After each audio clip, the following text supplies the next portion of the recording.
السلام علیکم ورحمۃ اللہ وبرکاتہ۔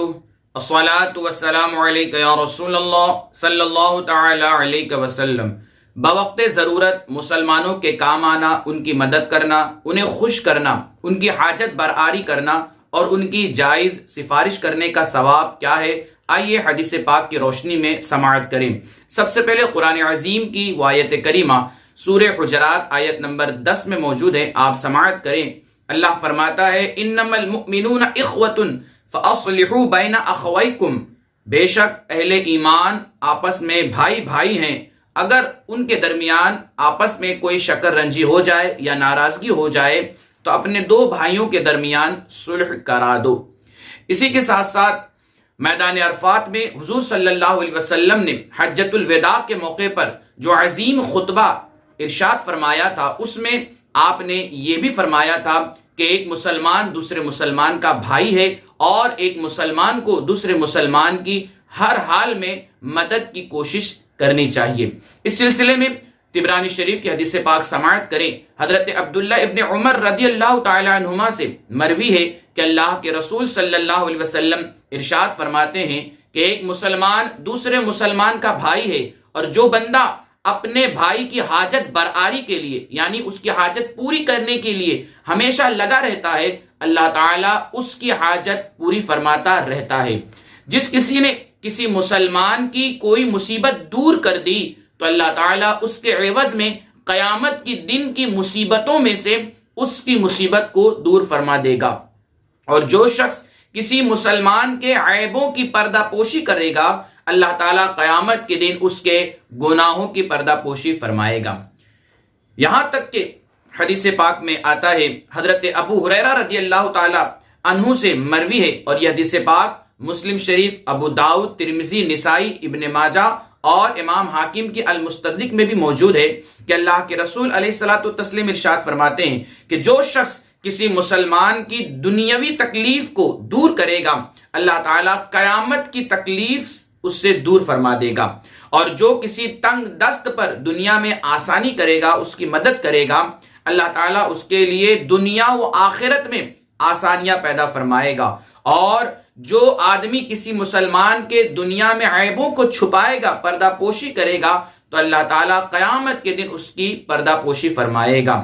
آگے فرماتے ہیں کہ واللہ فی عون العبد ما کان العبد فی عون اخیہ، اللہ اس بندے کی اس وقت تک مدد فرماتا رہتا ہے جب تک بندہ اپنے بھائی کی مدد میں لگا رہتا ہے۔ تو ہمیں چاہیے کہ ہم ہر حال میں اور آج کے اس پریشانی کے ماحول میں ایک دوسرے کی مدد اور ایک دوسرے کی حاجت پوری کرنے کے سلسلے میں اپنی بساط بھر کوشش کرتے رہنا چاہیے۔ حضرت عبداللہ ابن عمر رضی اللہ تعالی عنہما ہی سے مروی ہے کہ اللہ کے رسول علیہ الصلوۃ والتسلیم ارشاد فرماتے ہیں کہ بے شک اللہ تعالیٰ کی ایک مخلوق ایسی ہے کہ جسے اس نے صرف لوگوں کی حاجت پوری کرنے کے لیے پیدا فرمایا ہے، اور یہ لوگ اپنی حاجت میں گھبرا کر انہی کی طرف رجوع کرتے ہیں۔ اولئک الآمنون من عذاب اللہ، یہ لوگوں کے کام آنے والے، لوگوں کی حاجت پوری کرنے والے ہی اللہ کے عذاب سے امن میں رہنے والے ہیں۔ اللہ اکبر، یہ کتنی عظیم فضیلت ہے ان لوگوں کے لیے جو لوگوں کی ہمیشہ مدد کرتے رہتے ہیں۔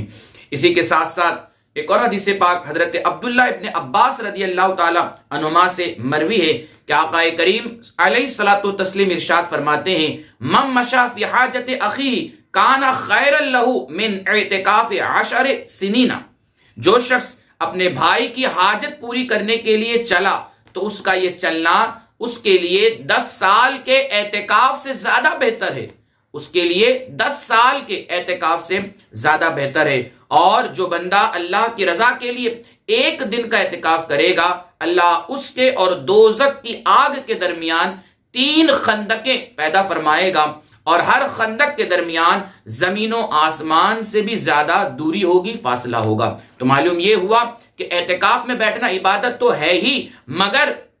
جو مسلمان کسی مسلمان کی مدد کے لیے آگے آتا ہے، اس کی حاجت پوری کرتا ہے، تو آقا کریم صلی اللہ علیہ وسلم فرماتے ہیں کہ 10 سال کے اعتکاف سے زیادہ یہ چلنا اس کے لیے بہتر ہوگا۔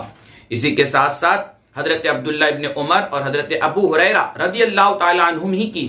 روایت کردہ یہ حدیث پاک ہے کہ اللہ تعالیٰ لوگوں کی حاجت پوری کرنے والے شخص پر 75,000 فرشتوں کا سایہ فرما دیتا ہے. 75,000 فرشتوں کا سایہ فرما دیتا ہے جو اس کے لیے صبح اور شام مغفرت کی دعا کرتے رہتے ہیں. اگر یہ صبح کو اپنے بھائی کی مدد کے لیے نکلتا ہے تو شام تک فرشتے اس کے لیے دعائے مغفرت کرتے ہیں، اور شام کو چلتا ہے تو صبح تک اس کے لیے دعائے مغفرت کی جاتی ہے. حضرت انس رضی اللہ تعالیٰ عنہ سے مروی ہے کہ حضور علیہ الصلوۃ والتسلیم ارشاد فرماتے ہیں کہ اس کے لیے، یعنی جو اپنے بھائی کی مدد کرتا ہے، اس کے ہر قدم کے بدلے اللہ تعالیٰ 70 نیکیاں لکھتا ہے اور 70 گناہ معاف فرما دیتا ہے. اور دخل الجنت بغیر حساب، وہ بلا حساب و کتاب جنت میں داخل ہوتا ہے. تو ہمیں ان تمام احادیث پاک کو سننے کے بعد اس کا خلاصہ یہی بتانا ہوگا اور بتانے کی ضرورت ہے کہ آج کے اس پریشانی کے عالم میں آپ ہر کسی کی مدد کریں،